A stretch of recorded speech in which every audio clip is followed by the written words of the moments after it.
आ रही आवाज? एक बार रिप्लाई करो। और पिछली क्लास में जहां तक हो गया था उसके आगे से करेंगे। एक बार हेडिंग लगाओ, पदार्थों का वर्गीकरण। पदार्थों का वर्गीकरण।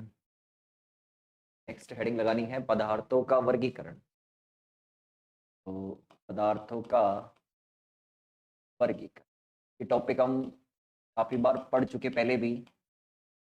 12वीं क्लास में भी आता है, फर्स्ट ईयर ईएमटी में भी पढ़ते हैं इसे। हाँ जी। तो चुंबकीय क्षेत्र के आधार पर पदार्थों को 3 भागों में विभाजित करते हैं। प्रतिचुंबकीय पदार्थ पहला, दूसरा लेंगे अनुचुंबकीय पदार्थ, और तीसरा लेंगे लोह चुंबकीय। तीसरा लेंगे लोह चुंबकीय। ज्यादा नहीं, दो तीन, तीन तीन चार चार जानकारी प्रत्येक के ऊपर लिखेंगे। ठीक है, अगर एग्जाम में आ जाए तो भी हम इसे लिख सकते हैं। तो पदार्थों को चुंबकीय क्षेत्र के आधार पर 3 भागों में विभाजित करते हैं: प्रतिचुंबकीय पदार्थ, अनुचुंबकीय पदार्थ और लोह चुंबकीय पदार्थ। सबसे पहले बात करेंगे प्रतिचुंबकीय पदार्थ। देखो, अगर अपन प्रतिचुंबकीय पदार्थ की बात करें तो प्रतिचुंबकीय पदार्थ वे पदार्थ होते हैं जिनके कोष क्या होते हैं, परमाणुओं के पूर्ण भरे हुए होते हैं। कोष पूर्ण भरे हुए होने का मतलब क्या हुआ? जैसे ये कोष है, ये पूरा भरा हुआ है तो इसमें 2 इलेक्ट्रॉन है। ठीक है, अब 2 इलेक्ट्रॉन है तो एक की स्पिन क्या है, अप है, और दूसरे के स्पिन क्या है, डाउन है। स्पिन अप द्वारा उत्पन्न चुंबकीय आघूर्ण क्या करता है, स्पिन डाउन द्वारा उत्पन्न चुंबकीय आघूर्ण को निरस्त कर देता है। तो ऐसे पदार्थों का चुंबकीय आघूर्ण क्या रहता है, 0 रहता है। परिणामी चुंबकीय आघूर्ण कितना रहता है, 0 रहता है। पहली बात। दूसरी जानकारी इसके अंदर हमें यह भी होनी चाहिए कि ये जो प्रतिचुंबकीय पदार्थ होते हैं, इनकी जो चुंबकीय प्रवृत्ति होती है वो ताप पर निर्भर नहीं करती है। ताप पर निर्भर नहीं करती है प्रतिचुंबकीय पदार्थों की चुंबकीय प्रवृत्ति। यानी अगर आप प्रतिचुंबकीय पदार्थ के लिए चुंबकीय प्रवृत्ति और ताप के बीच ग्राफ खींचोगे तो ग्राफ कुछ ऐसे है। यानी इनकी चुंबकीय प्रवृत्ति ताप पर निर्भर नहीं करती। ठीक है, अगली बात करें तो इनकी जो चुंबकीय प्रवृत्ति है वो ताप पर निर्भर नहीं करती, और ताप पर इसकी जो निर्भरता है उसको अपन व्यक्त किस तरीके से करते हैं, इस तरीके से व्यक्त करते हैं। यानी ताप कितना ही परिवर्तित कर लो, चुंबकीय प्रवृत्ति में कोई परिवर्तन नहीं होगा। दूसरी बात यह है इसके अंदर। तीसरी बात करें इसके लिए तो ये जो प्रतिचुंबकीय पदार्थ होते हैं, ये असमान चुंबकीय क्षेत्र के अंदर, सुनना मेरी बात, असमान चुंबकीय क्षेत्र के अंदर प्रतिकर्षण के गुण को प्रदर्शित करते हैं। यानी असमान चुंबकीय क्षेत्र के अंदर इनकी प्रवृत्ति कैसी होती है, प्रतिकर्षण की प्रवृत्ति होती है। यानी अगर एक यू आकार की नली ली जाए और उसमें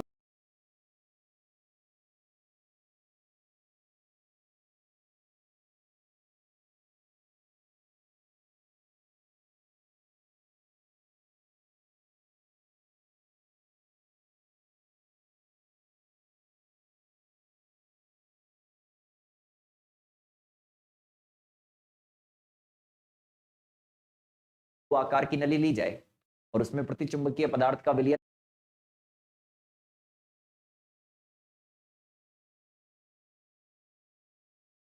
भर दिया जाए, एक सिरे पर चुंबकीय ध्रुव लगा दिया जाए, तो उस सिरे में द्रव का तल क्या हो जाता है, गिर जाता है।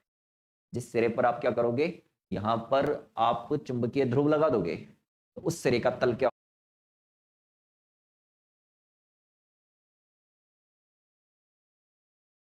हो जाएगा, गिर जाएगा। यानी प्रतिकर्षण का प्रभाव दिखाते हैं ये चुंबकीय क्षेत्र के अंदर। ठीक है, तो ये 2-3 जानकारी है वो अपन लिखेंगे किसके अंदर, प्रतिचुंबकीय के लिए, फिर ऐसे अनुचुंबकीय के लिए पढ़ेंगे और ऐसे ऐसे ही लोह चुंबकीय के लिए भी अपन पढ़ेंगे। तो लिखो इसके अंदर सबसे पहले, पदार्थ चुंबकीय क्षेत्र के आधार पर, पदार्थ चुंबकीय क्षेत्र के आधार पर 3 भागों में वर्गीकृत किए जाते हैं। पदार्थ चुंबकीय क्षेत्र के आधार पर 3 भागों में वर्गीकृत किए जाते हैं। 3 भागों में वर्गीकृत किए जाते हैं। पहला लिखो प्रतिचुंबकीय पदार्थ, दूसरा लिखना अनुचुंबकीय पदार्थ, तीसरा लिखना लोह चुंबकीय पदार्थ। तीनों लिख लो, प्रतिचुंबकीय पदार्थ, अनुचुंबकीय पदार्थ और लोह चुंबकीय।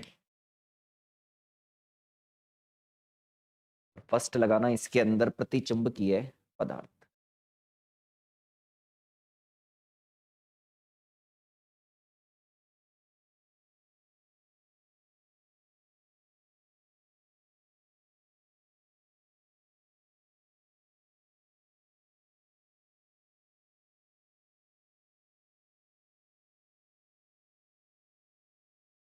लिखो, प्रतिचुंबकीय पदार्थ के अंदर लिखना वे पदार्थ जिनके परमाणु के कोष पूर्ण भरे हुए हो, वे पदार्थ जिनके परमाणु के कोष पूर्ण भरे हुए हो प्रतिचुंबकीय पदार्थ कहलाते हैं। वे पदार्थ जिनके परमाणु के कोष पूर्ण भरे हुए हो, वे पदार्थ जिनके परमाणु के कोष पूर्ण भरे हुए हो प्रतिचुंबकीय पदार्थ कहलाते हैं। प्रतिचुंबकीय पदार्थ कहलाते हैं। लाइन चेंज करके लिखना। पाउली के अनुसार, पाउली के अनुसार एक कक्षक में, एक कक्षक में अधिकतम 2 इलेक्ट्रॉन हो सकते हैं। पाउली के अनुसार एक कक्षक में अधिकतम 2 इलेक्ट्रॉन हो सकते हैं जिनके चक्रण एक दूसरे के विपरीत होते हैं, जिनके चक्रण एक दूसरे के विपरीत होते हैं, जिनके चक्रण एक दूसरे के विपरीत होते हैं, जिसके कारण स्पिन अप वाले की, जिसके कारण स्पिन अप वाले की चक्रण क्वांटम संख्या, जिसके कारण स्पिन अप वाले की चक्रण क्वांटम संख्या +1/2, +1/2 से परिभाषित होती है, +1/2 से परिभाषित होती है, जबकि स्पिन डाउन वाले की चक्रण क्वांटम संख्या, जबकि स्पिन डाउन वाले की चक्रण क्वांटम संख्या, जबकि स्पिन डाउन वाले की चक्रण क्वांटम संख्या -1/2 से परिभाषित होती है, -1/2 से परिभाषित होती है।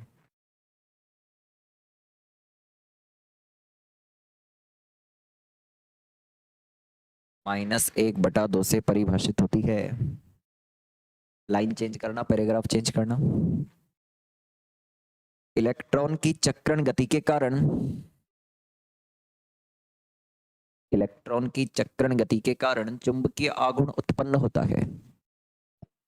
इलेक्ट्रॉन की चक्रण गति के कारण चुंबकीय आघूर्ण उत्पन्न होता है,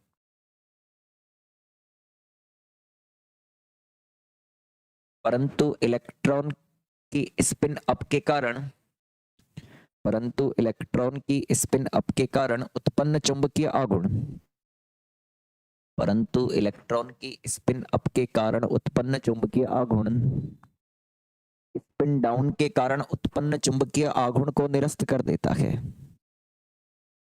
स्पिन डाउन के कारण उत्पन्न चुंबकीय आघूर्ण को निरस्त कर देता है। स्पिन डाउन के कारण उत्पन्न चुंबकीय आघूर्ण को निरस्त कर,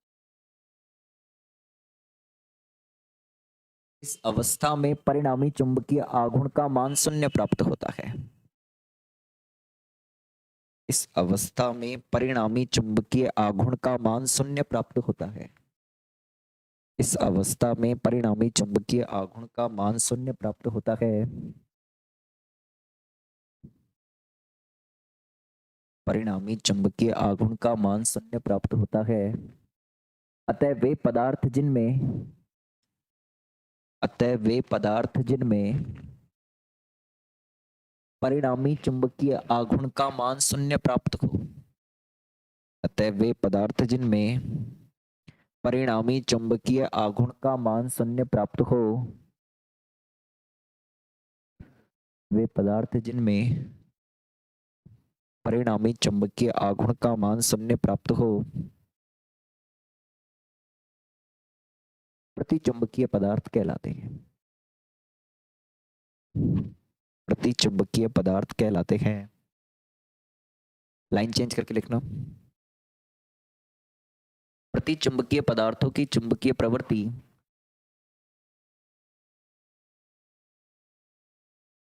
प्रतिचुंबकीय पदार्थों की चुंबकीय प्रवृत्ति ऋणात्मक एवं अति अल्प होती है।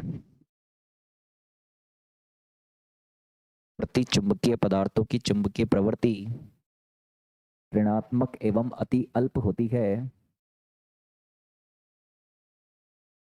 तथा इन पदार्थों की चुंबकीय प्रवृत्ति ताप पर निर्भर नहीं करती है।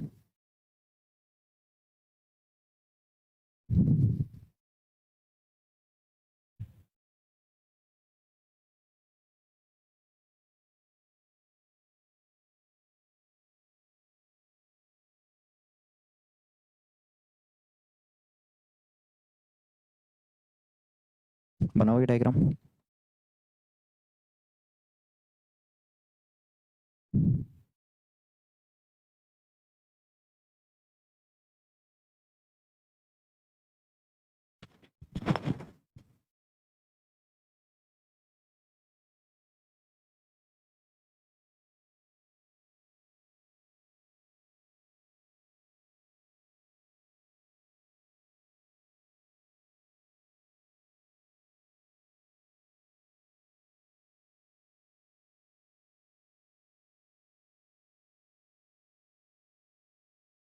लगाओ अनुचुंबकीय पदार्थ। अगला लगाना अनुचुंबकीय पदार्थ। देखो अनुचुंबकीय पदार्थ के अंदर क्या होता है, सुन। वही तीन बातें इसके अंदर भी करने वाले हैं अपन अनुचुंबकीय पदार्थ के लिए। पहली बात तो अनुचुंबकीय पदार्थ वे होते हैं जिनके कोष क्या होते हैं, पूर्ण भरे हुए नहीं होते। अब जैसे जिनके कोष पूर्ण भरे हुए नहीं होते उनके लिए क्या होता है, चुंबकीय आघूर्ण होता है, ठीक है ना। ये अपन कई सवाल किए हैं, अपन ने उसके अंदर देखा था, ठीक है, पहली बात। दूसरी बात, अगर इसकी चुंबकीय प्रवृत्ति की बात करें, इसकी चुंबकीय प्रवृत्ति ताप के क्या होती है, व्युत्क्रमानुपाती होती है। और इसे आप क्या कहते हो, क्यूरी नियम कहते हो। से क्यूरी नियम, जहां सी क्या होता है, क्यूरी नियतांक, जहां सी क्यूरी नियतांक, और इसकी जो ताप पर निर्भरता होती है, ये कैसे दिखाते हैं अपन,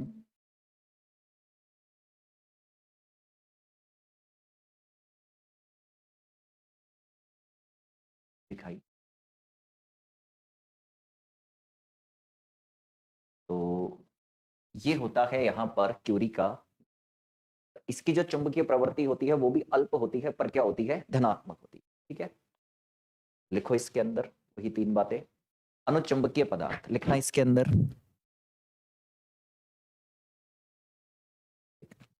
वे पदार्थ जिनमें परमाणु के कोष, वे पदार्थ जिनमें परमाणु के कोष, वे पदार्थ जिनमें परमाणु के कोष आंशिक रूप में भरे हो, आंशिक रूप में भरे हो, अनुचुंबकीय पदार्थ कहलाते हैं। आंशिक रूप में भरे हुए हो,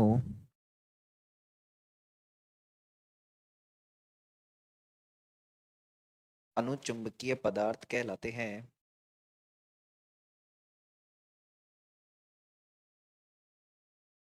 लाइन चेंज करके लिखना।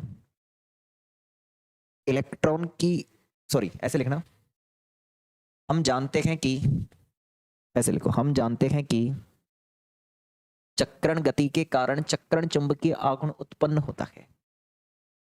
चक्रण गति के कारण चक्रण चुंबकीय आघूर्ण उत्पन्न होता है।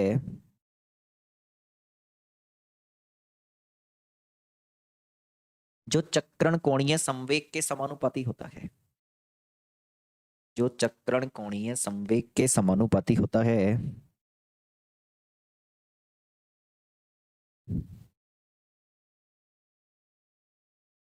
अनुचुंबकीय पदार्थों में कोष आंशिक रूप से भरे होने के कारण, अनुचुंबकीय पदार्थों में, अनुचुंबकीय पदार्थों में कोष आंशिक रूप से भरे होने के कारण,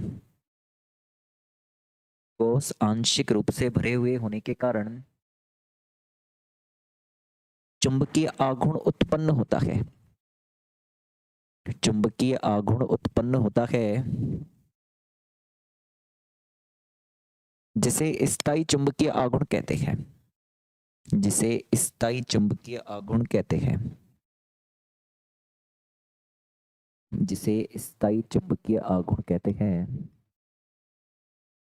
लाइन और पैराग्राफ चेंज करके लिखो। अनुचुंबकीय पदार्थों की चुंबकीय प्रवृत्ति ताप पर निर्भर करती है।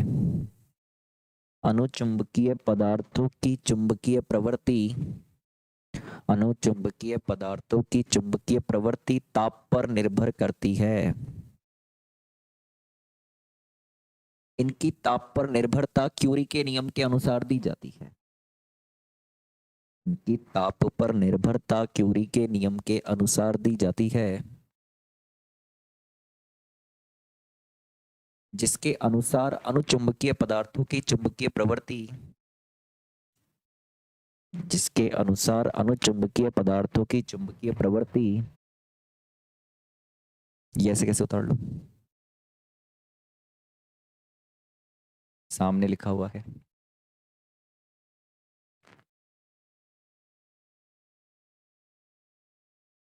ग्राफ तक उतार लेना, ग्राफ भी बना लेना।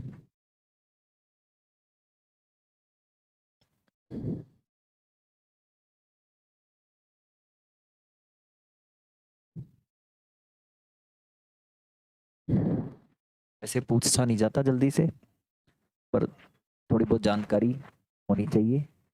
अगर थोड़ा बहुत पढ़ा हुआ हो तो एग्जाम के अंदर आ भी जाए तो फिर लिख सकते हैं।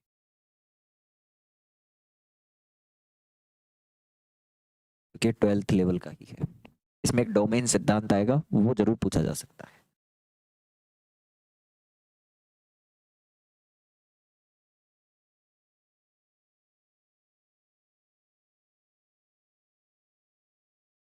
चलो लिखो, इसके नीचे एक लाइन और लिख लेना, ये लिख लिया हो तो, बना लिया हो तो।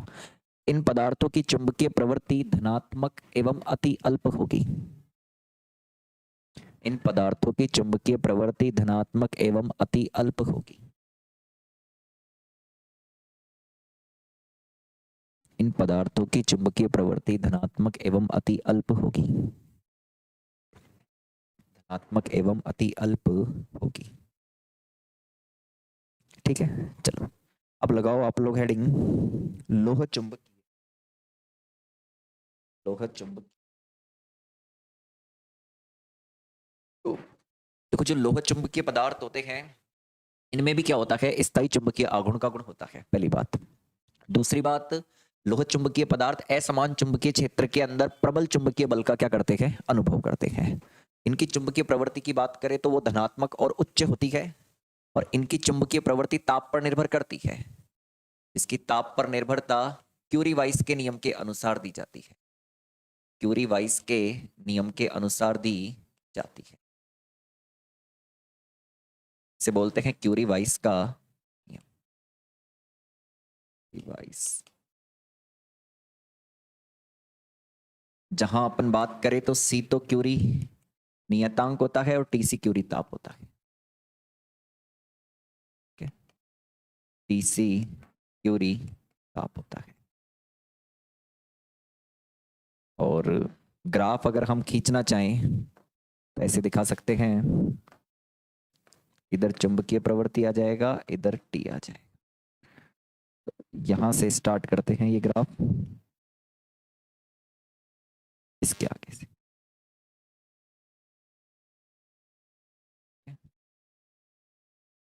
तो ये होता है इसके अंदर। ठीक है, चलो। और इन पदार्थों की जो व्याख्या करते हैं वो किससे करते हैं, डोमेन सिद्धांत। इसके अंदर ही आएगा डोमेन सिद्धांत, लेंगे उसको भी आज ही। लिखो इसके अंदर, वे पदार्थ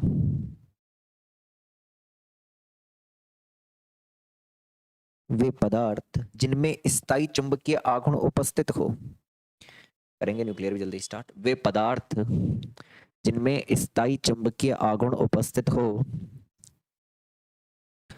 लोह चुंबकीय पदार्थ कहलाते हैं। लोह चुंबकीय पदार्थ कहलाते हैं। लोह चुंबकीय पदार्थ कहलाते हैं।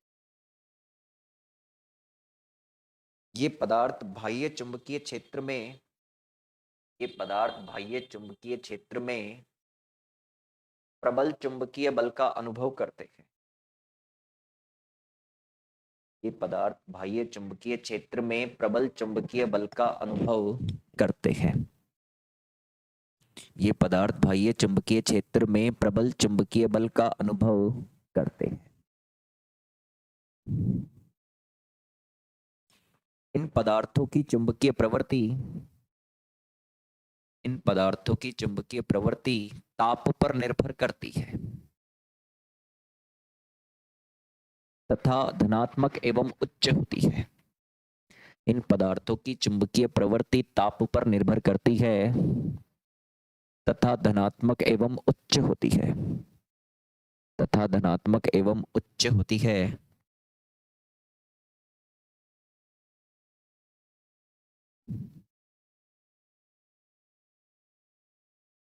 इनकी ताप पर निर्भरता क्यूरी वाइस के नियम से दी जाती है।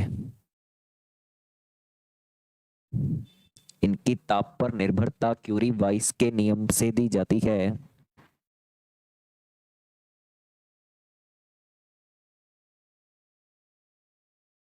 जिसके अनुसार लोह चुंबकीय पदार्थों की चुंबकीय प्रवृत्ति जिसके अनुसार लोह चुंबकीय पदार्थों की चुंबकीय प्रवृत्ति T माइनस टीसी के व्युत्क्रमानुपाती होती है। T माइनस टीसी के व्युत्क्रमानुपाती होती है। T माइनस टीसी के व्युत्क्रमानुपाती होती है। लिख लो ऐसे कैसे सामने लिखा हुआ है जो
लिख लिया।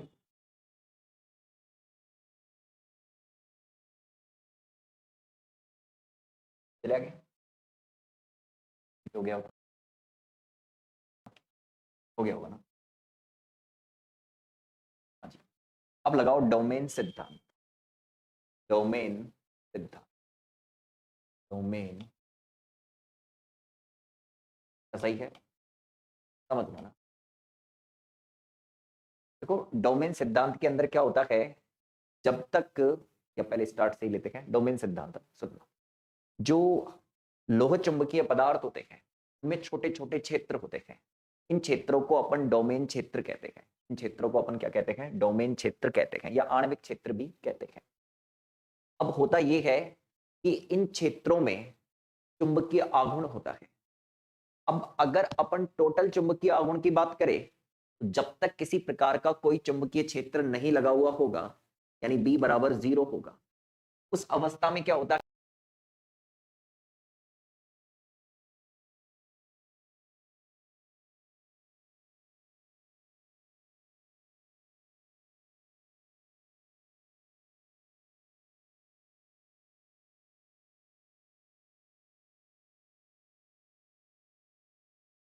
जैसे ये डोमेन है इसका चुंबकीय आघूर्ण एक दिशा में है। ये डोमेन है इसका चुंबकीय आघूर्ण इस दिशा में। ये डोमेन है इसका चुंबकीय आघूर्ण इस दिशा में है। ये डोमेन है इसका चुंबकीय आघूर्ण इस दिशा में है। तो ये टोटल अगर चुंबकीय आघूर्ण की बात करोगे तो इसका चुंबकीय आघूर्ण इसके चुंबकीय आघूर्ण से निरस्त हो जाएगा। इसका चुंबकीय आघूर्ण इसके चुंबकीय आघूर्ण से निरस्त हो जाएगा और परिणामी चुंबकीय आघूर्ण कितना होगा 0। एक डोमेन का चुंबकीय आघूर्ण कभी भी 0 नहीं होता है। जैसे एक डोमेन है इसका चुंबकीय आघूर्ण कभी भी 0 नहीं होता। इसे बोलते हैं डोमेन दीवार। डोमेन दीवार के ठीक है। जब तक चुंबकीय क्षेत्र नहीं लगाओगे बाह्य चुंबकीय क्षेत्र की अनुपस्थिति होगी तब तक चुंबकीय आघूर्ण कितना होगा 0। एक डोमेन में लगभग 10 की घात 14 से 10 की घात 21 परमाणु होते हैं ठीक है ना।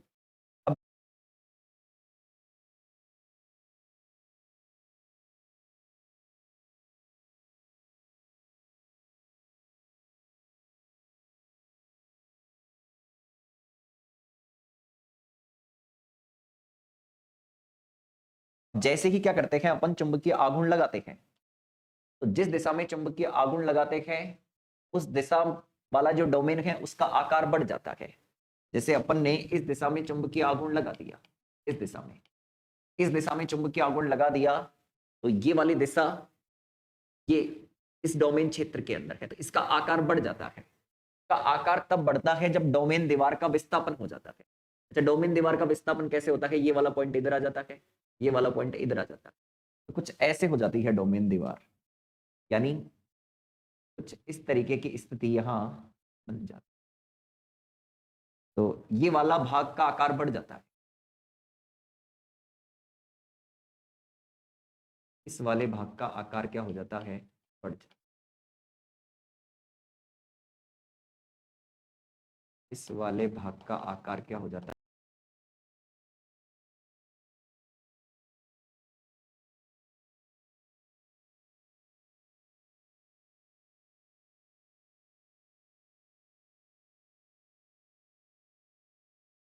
है?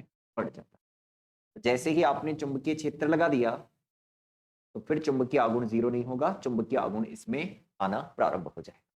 तो ये तो तब है जब आप अल्प चुंबकीय क्षेत्र लगाते हो, कम तीव्रता का चुंबकीय क्षेत्र लगाते हो। पर जैसे ही प्रबल चुंबकीय क्षेत्र लगाते हैं, तो उस अवस्था में क्या होता है? ये जितने भी चुंबकीय आघूर्ण हैं, ये संरेखित हो जाते हैं लगाए गए चुंबकीय क्षेत्र की दिशा में। यानी ये सारे के सारे चुंबकीय आघूर्ण जिस दिशा में चुंबकीय क्षेत्र लगाएंगे उसी दिशा में क्या हो जाएंगे?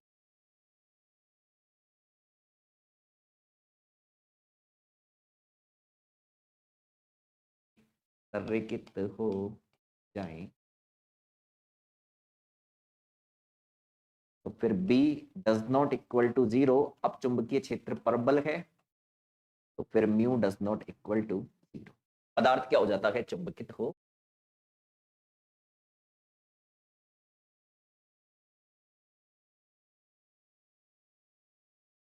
जाता है। इसे कहते हैं इसका डोमेन सिद्धांत। लिखो इसके अंदर, लिखना।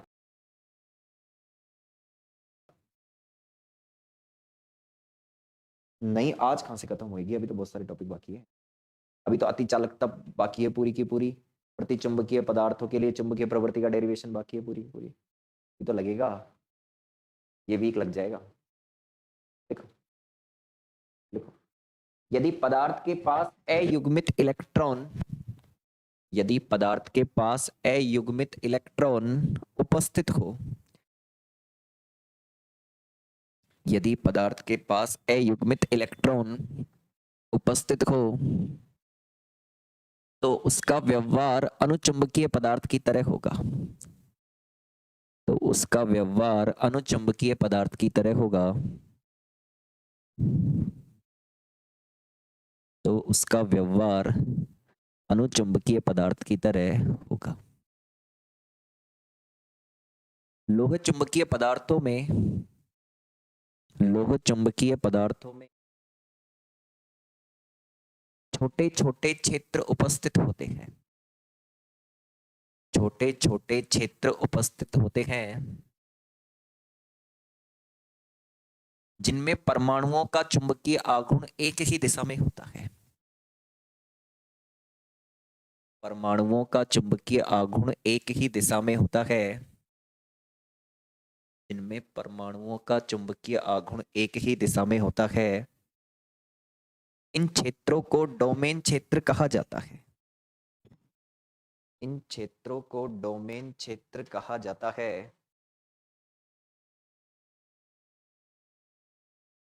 क्षेत्रों को डोमेन क्षेत्र कहा जाता है।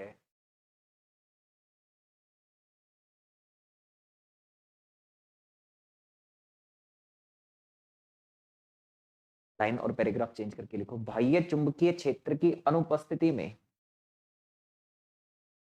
बाह्य चुंबकीय क्षेत्र की अनुपस्थिति में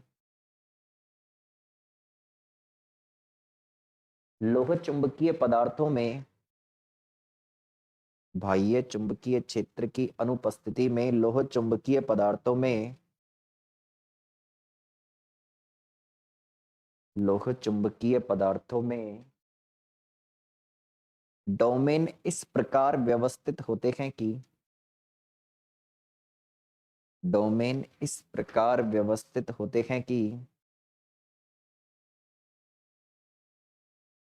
डोमेन इस प्रकार व्यवस्थित होते हैं कि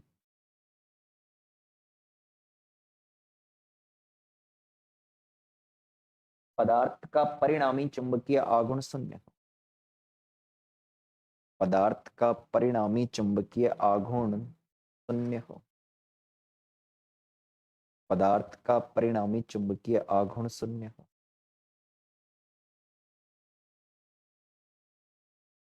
एक डोमेन का चुंबकीय आघूर्ण शून्य नहीं होता। एक डोमेन का चुंबकीय आघूर्ण शून्य नहीं होता है। एक डोमेन का चुंबकीय आघूर्ण शून्य नहीं होता है।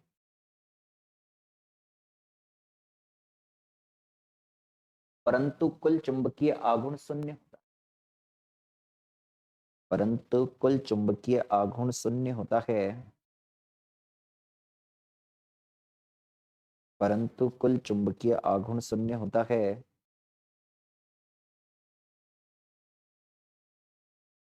एक डोमेन में 10⁻14 से 10⁻21 परमाणु होते हैं। एक डोमेन में 10⁻14 से 10⁻21 परमाणु होते हैं। ये सामने डायग्राम है, इस डायग्राम को बना लो।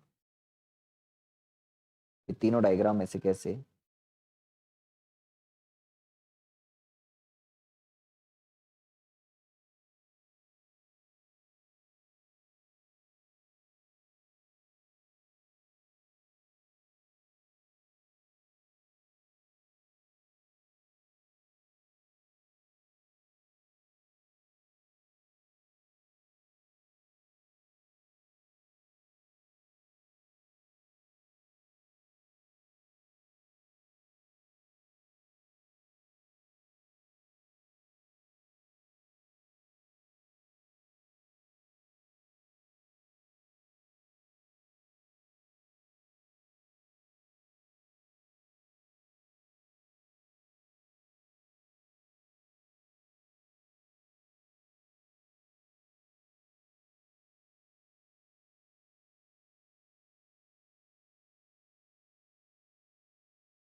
बना लिए तीनों डायग्राम? आगे चलें। लिखो इसके नीचे, जब इन पदार्थों पर कम तीव्रता का चुंबकीय क्षेत्र लगाया जाता है, चुंबकीय क्षेत्र लगाया जाता है। जब इन पदार्थों पर कम तीव्रता का चुंबकीय क्षेत्र लगाया जाता है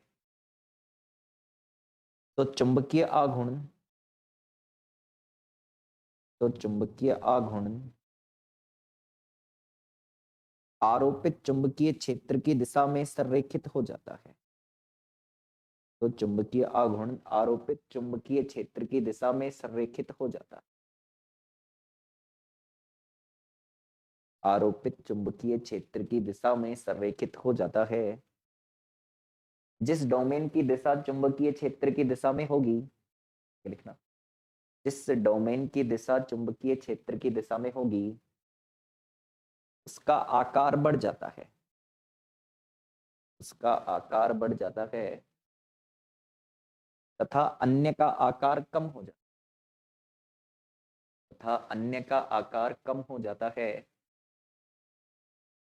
इसे डोमेन दीवार का विस्थापन कहते हैं। इसे डोमेन दीवार का विस्थापन कहते हैं।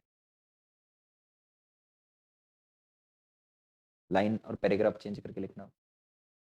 यदि चुंबकीय क्षेत्र अधिक तीव्रता का लगाया जाए, यदि चुंबकीय क्षेत्र अधिक तीव्रता का लगाया जाए